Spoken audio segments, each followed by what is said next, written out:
તો આજુબાજુના નગરમાં નાના નાના ગામડામાં જા અને આ કાર્ય તારે કરવાનું છે. આજ્ઞા કંસની થતા પૂતના ધીમે ધીમે કોઈ ગામમાં ગઈ, ત્યાં ઘણા બાળકોને આ રીતે એને વધ કર્યો છે. અહીંયા બાળકૃષ્ણ નાનકડા છે, 7 દિવસના છે, પણ જોવે છે બધું કે મારા લીધે આ મારા ભક્તો અત્યારે આ રીતે દુખી થઈ રહ્યા છે. ભગવાને માયા કરી અને સીધે સીધી પૂતનાને પ્રભુ ગોકુળમાં લાવ્યા. પણ હવે પૂતનાને થયું કે હું જો મારો આ વિકરાળ દેહ લઈને જઈશ તો મને કોઈ ગોકુળમાં ગરવા દેશે નહીં, તો શું કરું? તો પૂતનાએ દાદા સુંદર સ્ત્રીનું રૂપ ધારણ કર્યું. આમ મનોહર, કોઈ પણ જોઈ એને એમ થાય કે ભગવાને કેટલું સુંદર રૂપ આપ્યું છે. આવું રૂપ ધારણ કરી અને પૂતના હાથમાં આવું કમળનું ફૂલ લીધું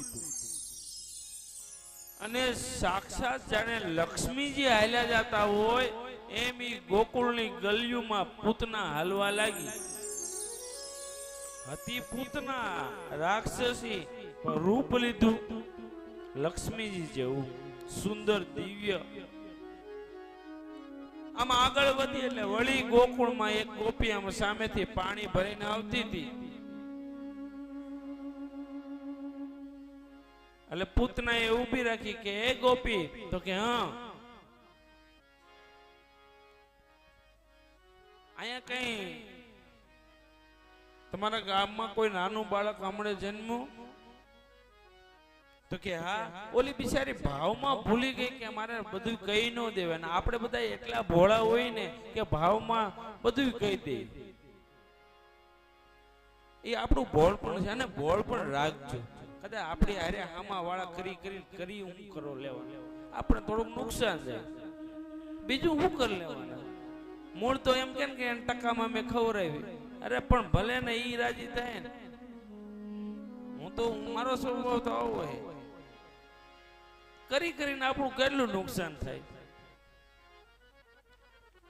કરીને છાનામાના આપણું કેટલું બીજાને મોઢે બોલે. એમાં કઈ બહુ ચિંતા, આપણે આપણો જે સ્વભાવ છે એ જાળવવું છે. એટલે પૂતનાએ ઓલી ગોપી બિચારી મારી જેવી ભોળી એમ ખાલી જે પૂછે તો કે હા હા, હમણે જ અમારે પ્રભુ કૃપાથી યશોદાને ત્યાં લાલો થયો છે. તો કે કેવડો થયો? તો કે હજી તો માંડ અઠવાડિયાનો 7-8 દિવસનો થયો છે. બસ પૂતનાને તો આજ જોતું. તો કે તમને એનું ઘર, અરે અમને તો ખબર ન ને, અમે દીમાં 3 વાર એના ઘરે દર્શન કરવા જાવી. ક્યાં છે એનું? તો કે હા, અમે જો ઓલી શેરી દેખે ને નાથી આમ સેજ વળશો ને એટલે સામે યમલા અર્જુનના 2 મોટા ઝાડવા છે, બાજુમાં ઊભા છે. ઈ ઝાડવા જે રહ્યા ને ઈ જ અમારા નંદા બાબાનું, નંદ લાલાનું ઘર છે. ઈ જ અમારું નંદાલય છે, ત્યાં જાઓ. પૂતનાને ખબર પડી ગઈ અને પૂતના તો પછી લટકા કરતી આગળ વધી યમલા અર્જુનના ઝાડ જોઈને પ્રવેશ કર્યો. પણ કેવું નંદાલય! આહા! આમ તમે દરવાજામાં ગયા ને માડી નંદાલયના દરવાજામાં, તો દરવાજે સુંદર મજાના હાંખિયા હતા. દરવાજા ઉપર સુંદર મજાના શુભ ચિહ્નો હતા. દરવાજાની અંદર આમ પ્રવેશ કર્યો ને કા નંદાલયમાં એક બાજુ પક્ષીઓને પીવા માટેના પાણીના સરસ મજા સાફ કરેલા પરબ રાખ્યા. આમ થોડેક પૂતના આગળ વધીને કા નંદાલયમાં એક બાજુ યશોદાએ પોતાના હાથથી લીપણ કરી અને ગોળ એક રાઉન્ડ આવડું કર્યું હતું. એ શું હતું ખબર છે? ત્યાં રોજે રોજ યશોદા દાણા નાખતી હતી. અને ના ચકલા, મોર, પોપટ, કાબર આ બધા ચણવા આવે એટલે આ દાણા નાખતી.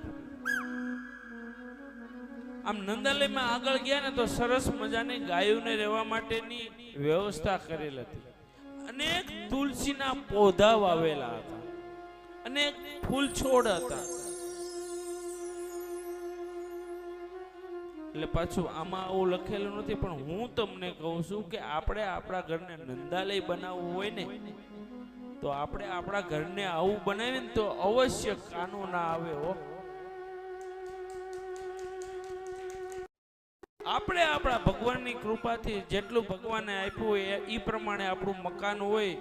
કોઈને બંગલા હોય, કોઈને સાદું હોય, કોઈને નાનું હોય, કોઈને મોટું હોય, પણ જેવું છે જગ્યા રે બાંધકામ રે કાંઈ લેવા દેવા નથી. 100 વારની હોય, 60 વારની હોય, 1 માળનું હોય, 8 માળનું હોય, એની હારે લેવા દેવા નથી. પણ એક હિન્દુ સનાતની તરીકે મારા અને તમારા ઘરે શુભ ચિહ્નો હોવા જોઈએ.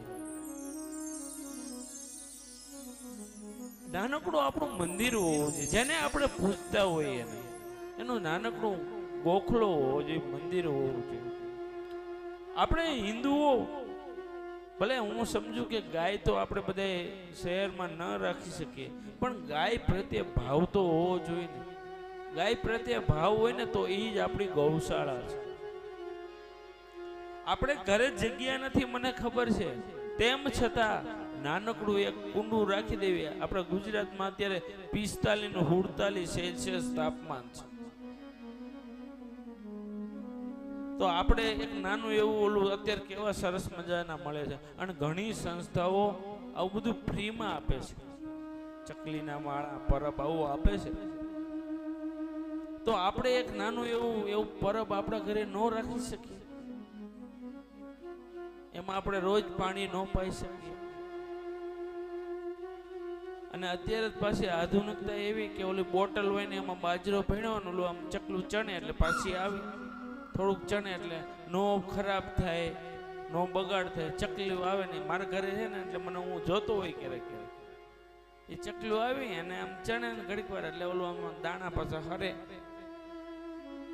તો નો આપણે આવું ન કરી શકીએ. અને આવું કરવા માટે મોટું ઘર હોય એને જ કરીએ કે અરે આપણે ક્યાંય ન હોય તો આપણી દિવાલ હોય એના ઉપર પરબ ન રાખી શકીએ?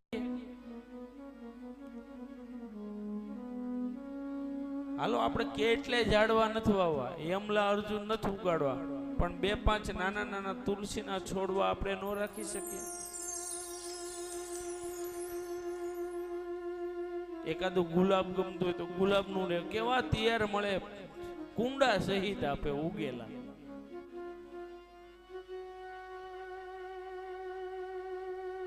એટલે છે ને માડી તમારા ઘરે પરબ ને એવું બધું રાખો.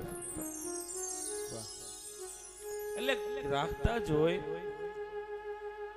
બધા કરતા જ હોય સેવા. પણ કદાચ કોકના ઘરે ન હોય તો આપણે 27 નીકળ્યો, 28 29 આપણે પૂગીએ ને ત્યારે આવું કાંક કરજો. કારણ કે આ તાપની અંદર જો એક ચકલું એક ચાંચ પાણી પી જાય છે ને તો તમારો ઉદ્ધાર થઈ જાય છે.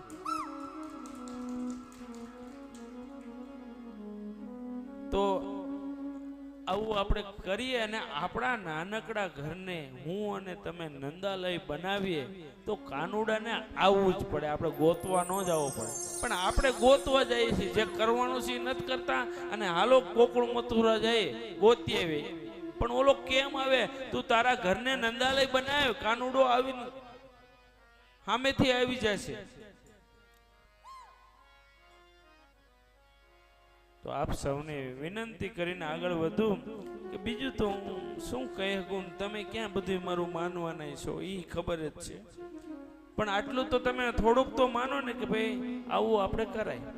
આમાં 1 રૂપિયાનો ખર્ચો નથી, ખર્ચા વગરનું હાવ. પણ ખર્ચા વગરનું સૂચન છે, પણ એનું ફળ બહુ મહાન છે. તમે કદાચ ગમે એટલા મહાન ને તમારા ઘરે ગમે એવું જમાડશો ને, બરાબર, તો ઈ હું એનું મન કે ઈ તમને ખબર હોય. પણ એક ચકલું એક પારેવું જો એમાંથી 5 દાણા કે 1 વાર 2 વાર પાણી પી જાય ને તો એની સમાન બીજું કઈ આવે નહીં. તો આવું બધું કરજો, બરાબર. તમને એમ થાય કે કરવા જેવું છે તો, નહીં તો જય સિયા રામ. તો બોલો જય જય સિયારામ, જય સિયારામ, જય જય સિયારામ, જય સિયારામ, જય જય સિયારામ. જય સિયારામ. એટલે કઈ આ પ્રતિજ્ઞા નથી લેવો રહ્યો, આ તો રામનું નામ બોલાયું છે. એટલે આપણે બધા આવું કરશું. અને ક્યારેક તમે મારા ઘરે આવો ને, પાટિયા વાળા હોય કે બધાને મારા ઘરે આવવાનું આમંત્રણ છે. આવજો બાપા, જયારે વાંકાને રહો ત્યારે તમે આવજો. અને મારા ઘરે ન હોય ને આવું કઈ, ત્યારે તમે મને તરત પેલો પ્રશ્ન કરજો, બાપુ તમે કહેતા હતા તમારે કેમ નથી? એટલે હું એનો જવાબ આપીશ. હશે જ, પણ કદાચ એક જ દી પેલા ફૂટી ગયો હશે તો હું એમ કઈ ફૂટી ગયું કાલે લાવવાનું, બાકી હું આ કરીશ એટલે કહું. બરાબર? તો આપણે વળી ત્યાં ગંગાના ઘાટ ઉપર સુખદેવજી અને પરીક્ષિતની આ કથા હાલે છે. એ કથામાં પછી આવી બધી બહુ વાતો થવા માંડે તો સુખદેવજી કીશે, એલા ભાઈ તું તારું ઘરનું હું કેમ પીરસીસ, મારું કે ને? એટલે હું પાછો કથામાં પ્રવેશ કરું કે જે લટકા કરતી કરતી પૂતના નંદાલયમાં પ્રવેશ કર્યો. અને આમ યશોદાએ જોયું કે કોઈ આવ્યું છે, પણ મારી એવું થયું હતું ને, 7 દિવસથી કાનુડાને વધાઈ દેવા વાળા એટલા આવતા ને તે યશોદા ઓળખતા નતા કોણ છે ને કોનું હગું છે ને કોનું. જે આવે એ કાનુડાને આશીર્વાદ આપે. અને માં યશોદાએ પોતાના ગાયની દૂધના પેડા હાઈ ક્લાસ બનાવ્યા હતા. એ જે આવે એને પેડા દે અને ઓલી કાનુડાને રમાડીને જાય. વળી બીજી આવે. આમ કેટલા રોજે રોજ આવતું. એટલે કોણ ઓળખીતું કઈ ખબર નહીં. અને પોતાની ગાયોના પેંડા તો બહુ મારી ઓલા બોક્સ નું છે કે કયામાં છે? હા, શું પૂછો તેમ? તો પછી એટલે યશોદાને થયું કે ભાઈ આ કોક આપણું હશે જાણીતું, હિતેશ છું આવ્યા. એટલે માં યશોદાએ શું કર્યું કે આવ્યા છે એને આપણે પેંડા તો આપવા જોઈએ. એટલે કાનુડો એને આપી દીધો અને માં અંદર ગઈ કે પેંડા લઈ આવું અને જે આ બોલાવા આવ્યા છે, જે હરખ કરવા આવ્યા છે એને હું પેંડા આપું. પણ અહીંયા એક ઘટના વિચિત્ર ઘટી. જેવો કાનુડો પૂતનાના હાથમાં આવ્યો, ખોળામાં આવ્યો અને એને કાનુડાએ આંખો બંધ કરી દીધી. ચરાચરાત્માસ નિમિલી તે ક્ષણ, ઈ ક્ષણે કાનુડાએ આંખ બંધ કરી દીધી. હવે આંખ બંધ કરી શું કામ બંધ કરી છે? એના ઘણા કારણો સંતો બતાવે અને ભાગવતજીમાં પણ છે કે પૂતનાને જોઈ અને બાળકૃષ્ણએ આંખો બંધ કરી. એના અનેક કારણોમાંથી એક કારણ એ છે કે પૂતના એ અવિદ્યા છે.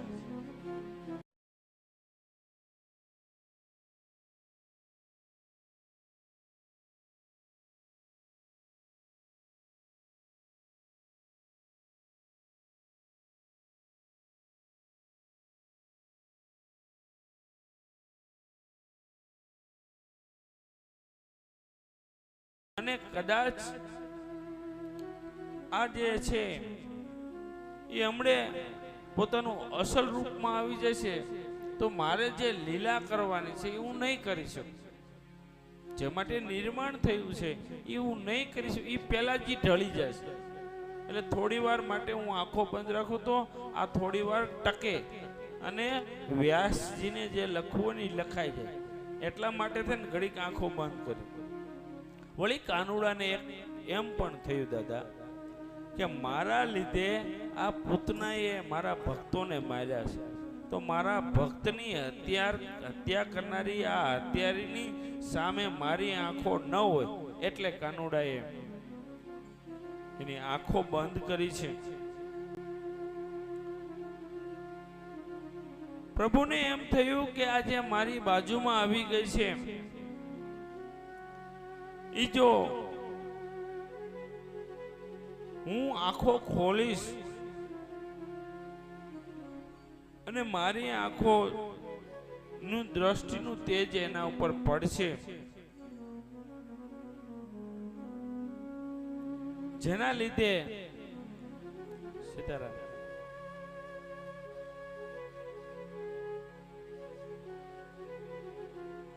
જેના લીધે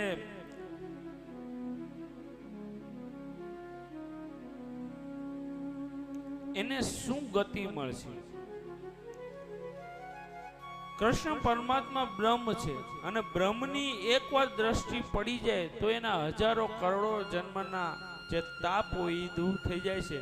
તો મારી દ્રષ્ટિથી કદાચ આને આ લાભ મળી જશે તો, કારણ કે રામાયણની અંદર 2-3 જગ્યાએ પ્રભુ રામ બોલ્યા છે કે મારી સમક્ષ કોઈ એકવાર આવી જાય અને મારી દ્રષ્ટિ એકવાર પડી જાય એટલે પૂરું.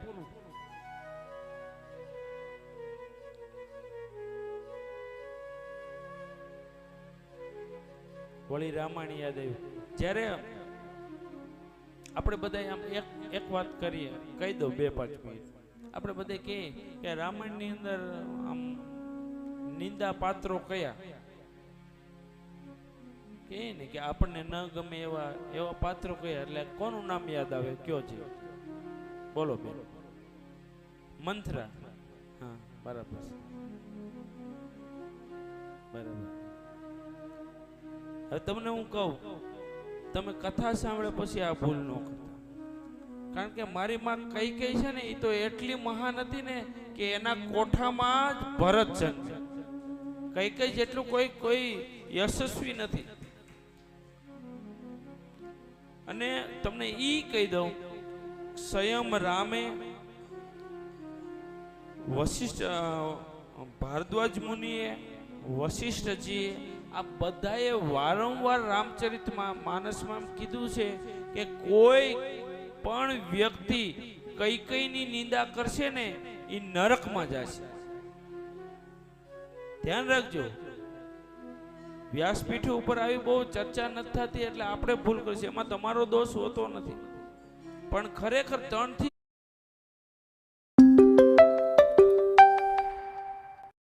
4 જગ્યાએ એવું લખેલું કે ક્યારે કઈની નિંદા ન થવી જોઈએ. રામે સ્વયં કીધું છે, વશિષ્ઠએ કીધું છે, મુનિવરોએ કીધું છે, અને હું પ્રમાણ સહિત પણ કહું, પણ અત્યાર પાછળ હું રામાયણમાં વહી જઈશ. નહીતર હું કહું કે અહીંયા આમ બોલ્યા હતા રામ, અહીંયા આ જગ્યા. એટલે ક્યારે પણ, અરે કઈ તો જેના કુખમાં ભરત જન્મે, જેને દુનિયા રામને ભજે ને રામ ભરતને ભજતો, એની માં કઈ કોઈ દી હોય? આખી અવધ આખી રામ ગયા પછી રામ રામ શું કરતા છે, લખન શું કરતા છે, એમ કરે. અને ચિત્રકૂટમાં બેઠેલો રામ મારો ભરત શું કરતો હોય છે, મારો ભાઈ ભરત શું કરતો હોય. હવે એને જન્મ દેનારી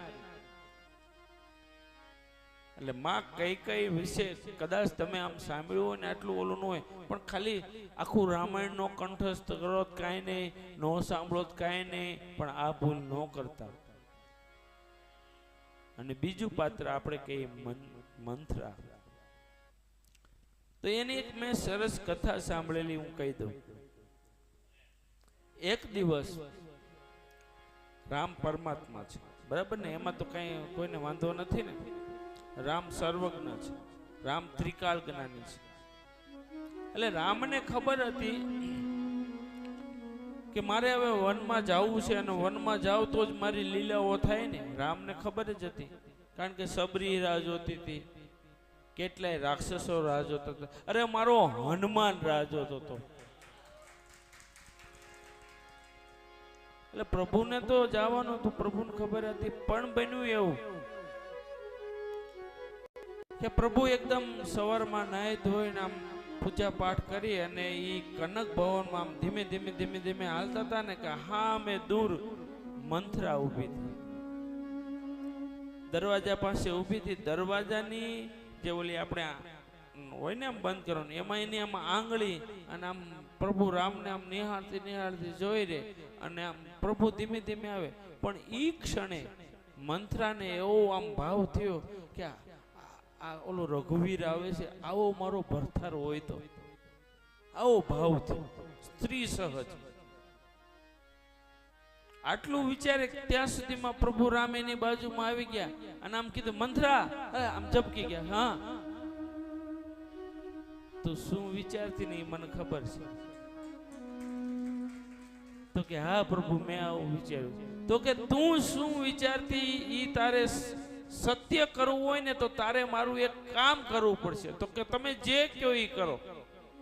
તો કે તું બહુ બુદ્ધિશાળી છો. કઈ કઈ દેશથી આવેલી હતી મંથરા? હવે કોઈ મહારાણી એની રાજા પોતાની કુંવરીને મોકલતા હોય તો હું એની હારે ગાંડી દાસીને મોકલે? બહુ બુદ્ધિશાળી મંથરા હતી. કઈ કઈ દેશથી આવેલી હતી. મંથરા, તું બુદ્ધિશાળી છો, મને ખબર છે. તું મારું એક કામ કરી દે ને તો અત્યારે તું રામાવતારમાં છું, મર્યાદા પુરુષોત્તમ છું, માટે અત્યારે નહીં પણ મારો આગલો અવતાર જ્યારે દ્વાપરમાં હું કૃષ્ણ બનું ને ત્યારે જ હું લીલા કરીશ અને ત્યારે તું મંથરામાંથી કુબજા બનીશ અને તારી જે આ ઈચ્છા છે ને એ હું પૂરી કરીશ. પણ તું એક મને કામ કરી દે.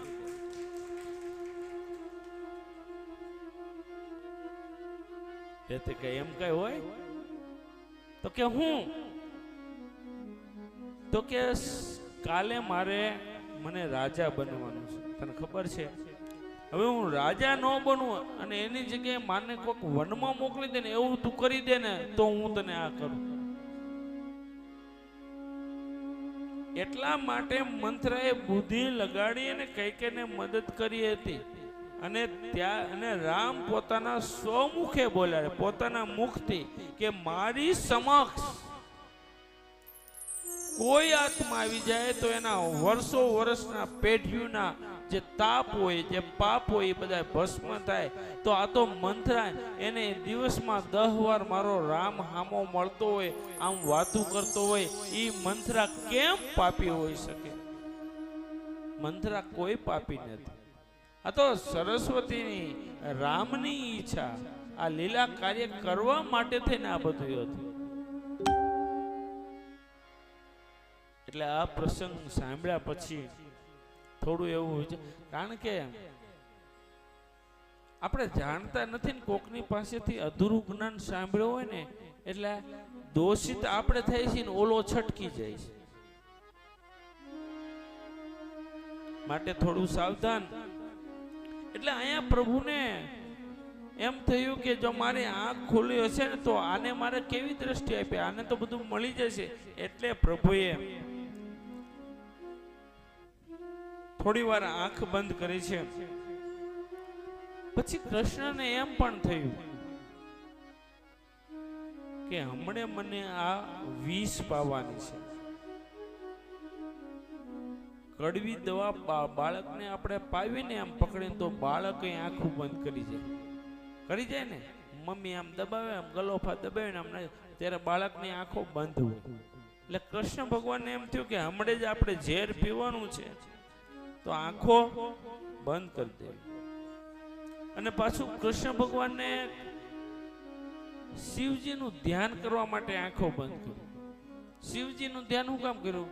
કારણ કે આખી ધરા ઉપર બધાય કલ્પોમાં, બધાય યુગોમાં, આખી પૃથ્વીમાં, પાકિસ્તાન બાકી બધામાં, આખી ધરામાં જેટલું તમે વિચાર્યું એ બધાની અંદર ઝેર પીનારો હોય ને તો એ એક મહાદેવ જ હોય. બાકી કોઈની તાકાત નથી ઝેર પીવી. ઝેર તો મારો શિવ જ પીવી શકે અને એ જ લીલકંઠ કહેવાય. બાકી બીજું કાંઈ કોઈથી થાય નહીં. ઝેર શિવ પીવે, કૈલાસપતિ પીવે, બીજાની કામ નથી, વાતું થાય, પીવાય નહીં. એ તો મારો હર હર હર મહાદેવ કહે અને શિવજી પી જાય ને ગળામાં. એટલા માટે નીલકંઠ વર્ણી કહેવાના. તો મારે પણ ઝેર પીવું છે તો ઝેર પીનારનું ધ્યાન કરું તો મને આમ કાંક વધુ સરળતા રહે. માટે ભગવાને આંખો બંધ કરી છે. પછી વળી કૃષ્ણ ભગવાનને આંખ બંધ કરવાનું એક બીજું કારણ હતું. આમ સૂતો સૂતો કાનુડાને એમ થયું કે મારે આ દૈત્યોને રાક્ષસોને મારવાની શરૂઆત કરવી છે તો આ પૂતનાથી જ કરવી પડશે. આમ સ્ત્રી પાત્ર માતૃતત્વ રહ્યું એટલે થોડુંક આમ થયું. પણ તમે જોજો એક બીજું તમને સરસ મજાનું ગમશે. તમે કદાચ તાળી પાડશો, પાડો તો પાડજો, ન પાડો તો વાંધો નથી, પણ તમને ગમે જ પાડજો. કૃષ્ણ અવતારમાં દ્વાપરની અંદર સૌથી પહેલા કૃષ્ણ ભગવાને કોને માર્યું, કોને માર્યા? એમ શરૂઆત ભગવાન અવતાર લીધું, સૌથી પહેલા કોનો નાશ કર્યો, કોને નિર્વાણ આપ્યું, કોને મોક્ષ આપ્યો, કોને મારી નાખ્યું?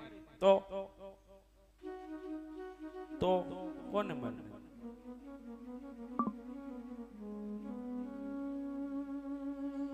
સૌથી પહેલા પૂતનાને મારશે, કારણ કે એ 7 દિવસના થયા એટલે હમણાં પૂતનાને મારવાના છે. રેડી? એટલે બાળ ઉભર. કૃષ્ણ અવતારમાં સૌથી પહેલા કોનો વધ કર્યો? પૂતનાનો. રેડી? હવે તમે રામ અવતારમાં જાઓ. રામ અવતારમાં સૌથી પહેલો વધ કોનો કર્યો? એટલે તમે નથી રામાયણ સાંભળી તો કરો રામાયણ નું કોક આયોજન. હે? તાડકાનો. બરાબર છે? પાકું ને?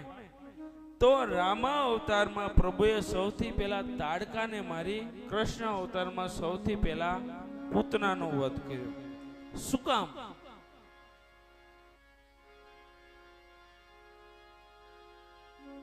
શું કામ?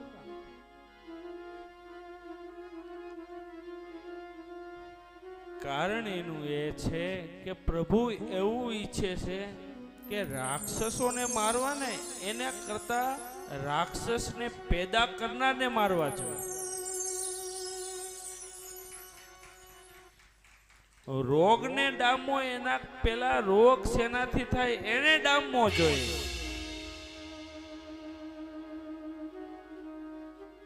એટલે ભગવાને આપણને એક સંદેશો આપ્યો છે.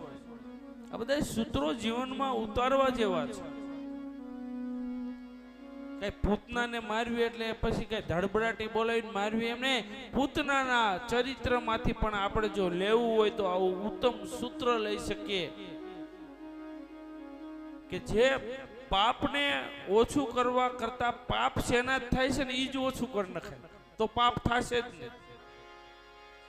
ખોટું બોલવું પડે એવું કામ જ ન કરે તો ખોટું બોલવું જ ન પડે. બધાયમાં આ સૂત્ર લાગુ પડશે.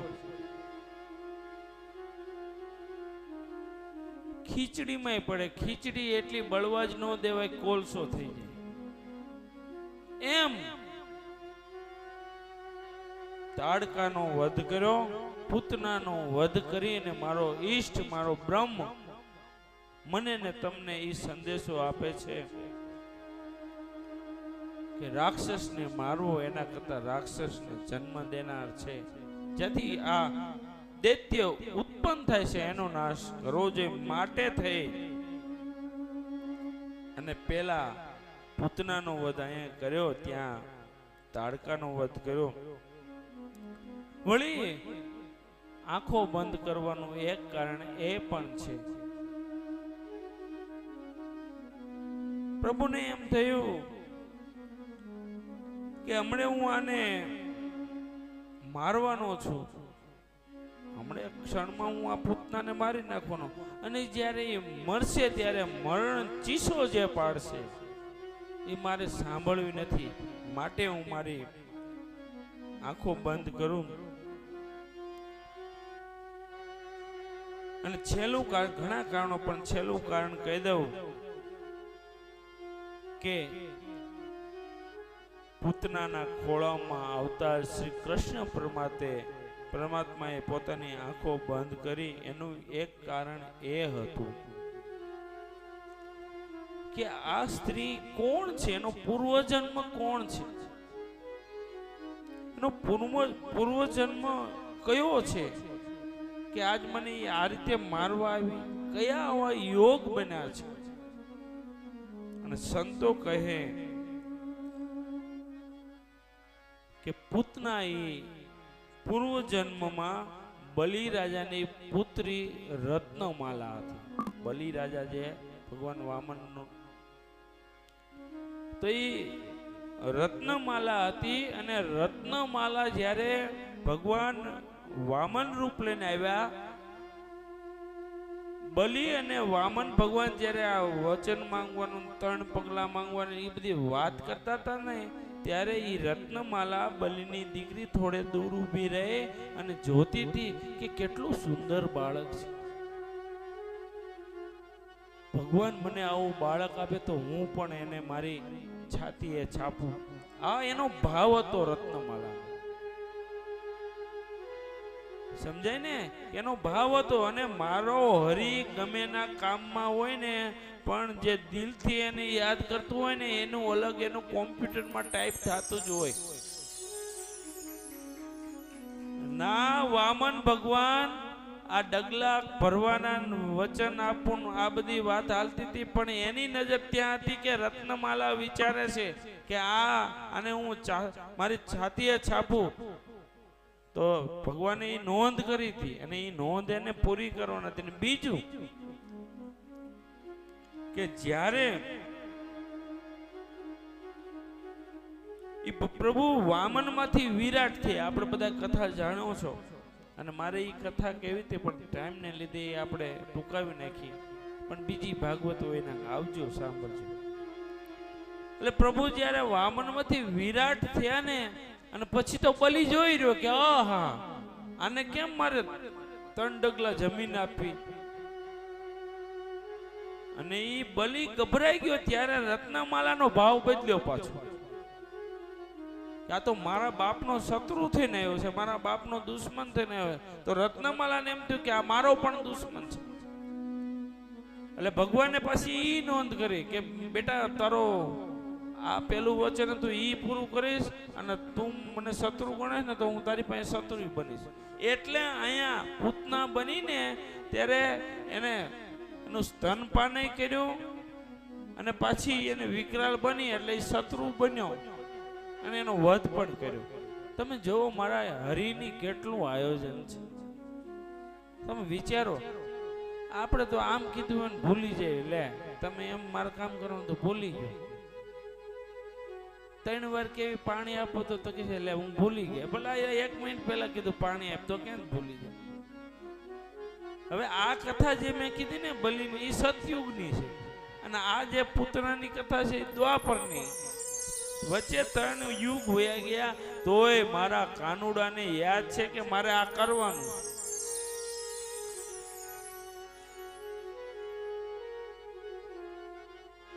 તકલીફ આપણને ભરોસો તૂટી ગયો.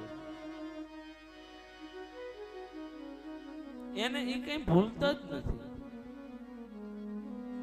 એક તો તમે એવું પાત્ર બતાવો, એક તો પાત્ર બતાવો કે ભગવાને એને વચન આપ્યું હોય ન પૂરું કર્યું, એક બતાવો. એ ગમે એવી લીલાઓ કરી, આમ તેમ આડું ઓળું કરી એને વચન એનું પૂરું કરે છે. ભલે વહેલા મોડું થાય, કસોટિયું થાય, વહેલા મોડું થાય, કસોટિયું બહુ થાય, વહેલા મોડું થાય, મારો હરી પૂરું કરી દે.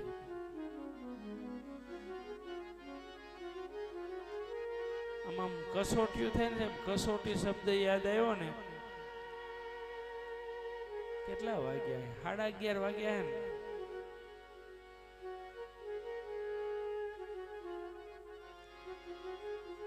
હે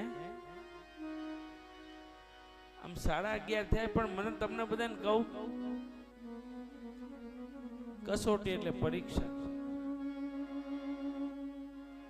અને પરીક્ષાની જ્યારે વાત આવે ને, કસોટીની વાત આવે ને, એટલે મારું મન સીધું અહીંથી જુનાગઢની બાજુમાં બિલખા વયું જાય. શેઠ સંગાળસા અને સંગાવતી મને યાદ આવે. અને આની પહેલા મારા આગલી કથામાં એ કથા કેવી રીતે રહી ગઈ. આની પહેલા મારે આગલી કથા હતી ને, ત્યારે મારે એ સંઘર્ષનો પ્રસંગ કેવો હતો, પણ પછી તો હું કથામાં તો કેવો માહોલ હોય કયો પ્રસંગ આગળ વધવું હોય તો રહી જાય. મારે એ 9 દિવસમાં નો ટાઈમ મળ્યો લ્યો. અને આજે મને એમ થયું કે 11:30 થયા, નથી જવું એમાં, પણ પછી વળી અહીંથી કે ભલે કયો.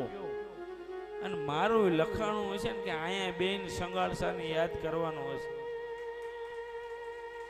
નકર તો મેં જો શેખડી કહી દીધું હતું તેમ થાય કે હવે અહીંયા હું એકનો એક, પણ ઈ ના નો કહેવાનો ને અહીં કહેવાનો, એટલે મારું લખાણું હશે. એટલે હરિદ્વાર થી હાલો હવે જુનાગઢ આંટો માર લે.